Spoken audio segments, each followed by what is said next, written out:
வணக்கம். இவர் வெள்ளைக்கார சித்தர் என்று அழைக்கப்படுவார். இவர் பெயர் அலெக்சாண்டர்.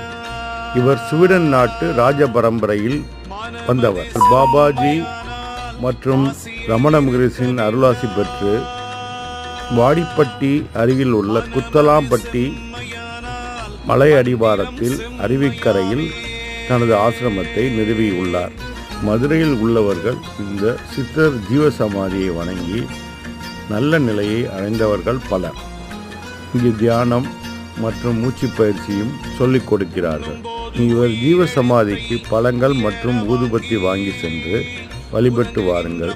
உங்கள் மனதில் ஒரு சாந்தம், நிம்மதி, குழப்பமின்மை போன்ற எல்லாவற்றையும் நீங்களே உணரலாம். நன்றி, வணக்கம்.